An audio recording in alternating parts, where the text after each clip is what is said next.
کێشەی زەویزار لە کەرکووک هەمیشە بەردەوامە و بەم دواییانەش پرۆسەی تعریبکردن لەلایەن هەندێک لایەنەوە دەستی پێکردوێتەوە بۆ ڕێگرتن لە ئەم پرۆسەی تعریبە و ئەم کێشەی زەویزارە کە بەرەوکی جوتیارانی کەرکووکی گرتووە چەند هەوڵێک هەبووە بۆ ئەوەی کە جوتیاران بتوانن بەرووبوومەکانی خۆیان ساڵانە بەرهەم بهێنن.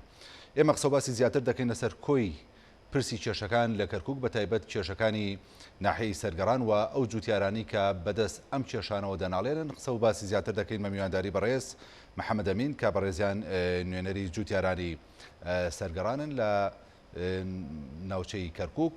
کاک محەممەد ئەمین ئەم کاتت باش سوپاس بۆ ئامادەبوونت. یعنی ئەم کێشانە ماوەیەکی زۆرە بەردەوامە بەڵام لەلایەن نوێنەرانی کورد لە یەکێتی نیشتیمانی کوردستان کە لە بەغدا بوونیان هەیە لەوێ ماوەیەکی زۆر کێشەکان چارەسەر کران و بەرگیرا بە پرۆسەی تعریبکردن. هۆکاری سەر هەڵدانەوەی ئەم کێشانە لە ناوچەکەی ئەوەیە بۆچی گەڕێتەوە؟ سپاس بۆ ئێوە و ڕێز و حرمەتم بۆ زۆر بینەرانی کورسات نیوز. لە ڕاستیدا ئەو هەوڵانەی کە ئەمڕۆکە و یاخود ئەوانەی مانجی ڕابردوو یاخود ئەوانەی دوسێ مانجی ڕابردووش دراون یەکێکە لە درێژەی ئەو هەوڵانەیە کە حکوومەتەیەک لە دواییەکانی عراق لە کۆی مێژووی خۆیاندا درێژیان پێدایە و هەوڵیان داوە.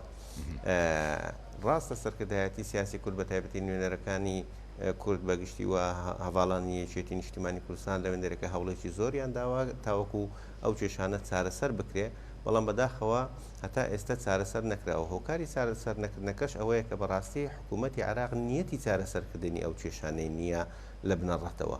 دەنا لە چوارچێوەی مادەی 140 کۆمەڵێک ڕێکاری یاسایی و ئیداری دانراوە دەتوانرێت ئەو کێشانە چارەسەر بکرێت، بەڵام هەر حکوومەتی عراقی خۆی جێبەجێی ناکە. جگە لەوەش کۆمەڵێک یاسا کۆمەڵێک بڕیار دەرچووە، بڕیاری ژمارە 4 لە ئەنجومەنی وەزیرانی عراق ساڵی 2007 دەرچووە، بڕیاری ژمارە 29 لە ساڵی 2012 دەرچووە. بەپێی ئەو ڕێکارانە بەپێی ئەو بڕیارانە لە ڕاستیدا دەبێت عقدی ئەو عەرەبە هاوردانە هەمووی هەڵبۆشێتەوە و خاوەندارەتی ئەو زەویانە بگەڕێتەوە بۆ خاوەنە ڕەسەنەکانیان کە کوردەکانن، بەڵام حکوومەتی عراق کە بڕیارەکەشی دەرکردووە خۆی لە جێبەجێکردندا دەدزێتەوە.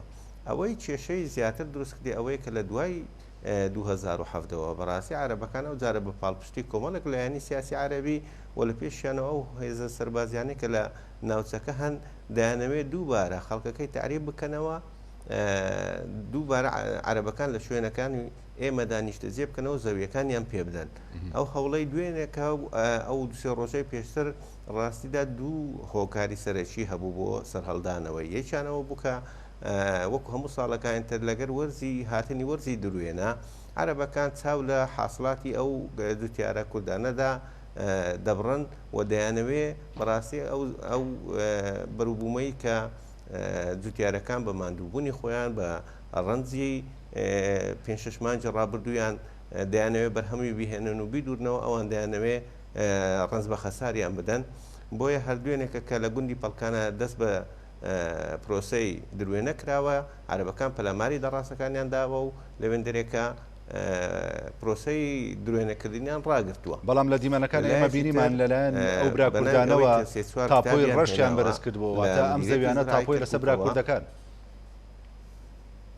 بەڵێ لە ئەسڵدا ئەو زەویانە هەموو تاپۆی زەوی کوردەکانن چ بە تاپۆی ڕەشی سەنەدی یان تەملیک بێتن یاخود بە عقدی بەبرین کشت و کاڵی بێ، بەڵام لە سەردەمی ڕژێمی بەعەز ئەو زەویانە هەمووی لەسەر ناوی کوردەکان ڕەش کراوەتەوە بە ئومێدی ئەوەی کە لە چوارچێوەی دەستوری عراق و لە جێبەجێکردنی مادەی 140 ئەو زەویانە خاوەنەکانیان بۆ خاوەن ڕەسەنەکانیان بگەڕێتەوە، بەڵام وەکو گوتم بەڕاستی حکوومەتی عراق خۆی دەدەستەوە لە جێبەجێکردنی و تا ئێستا ئەو کێشەیە چارەسەر نەکراوە. کەواتە داواکاری ئێوە وەکو نوێنەری جوتیارانی سەرگەڕان چییە بۆ حکوومەتی هەرێم و نوێنەرانی حکوومەتی هەرێم و نوێنەرانی لایەنە سیاسەکانی کورد لە ئەنجومەنی نوێنەرانی عراق؟ لە ڕاستیدا داواکاری ئێمە ئەوەیە کە ئێمە لە کۆڵ ئەو زۆرە کێشانە ببینەوە.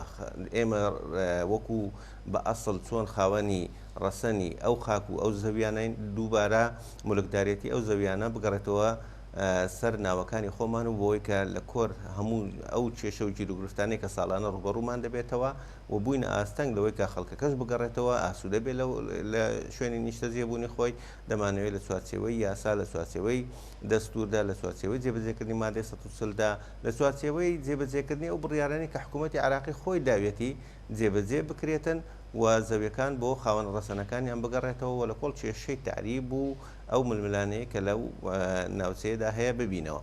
ئەرچی سەرشانی حکوومەتی هەرێمە لە پاکێزێکی گشتیدا بە تایبەتی ئێستا لە سەروبەندی پێکێنانی حکوومەتێکی نوێنە لە بەغدایە بۆی کە مەلەفی چارەسەرکردنی زەوی کشت و کاڵیەکان بکاتە مەلەفی سەرێکی خۆی و خەمی سەرێکی خۆی بۆی کە بتوانێت لە وێندێرەکە چارەسەری بنەڕەتی بۆ بدۆزێتەوە ئەو جە لە چوارچەوەی دەستوردا بێ کە ڕێکارەکانی بۆ دیاریکراوە یان هەر ئیتفاقێکی سیاسی تر بێ بە جۆرێک خەڵکیارانی ئەو ناوچەیە زەرمەند نەبێت. زۆر باشە بەڕێز محەممەد ئەمین نوێنەری جوتیارانی سەرگەڕان سوپاس بۆ ڕوونکردنەوەکانی بەڕێستان.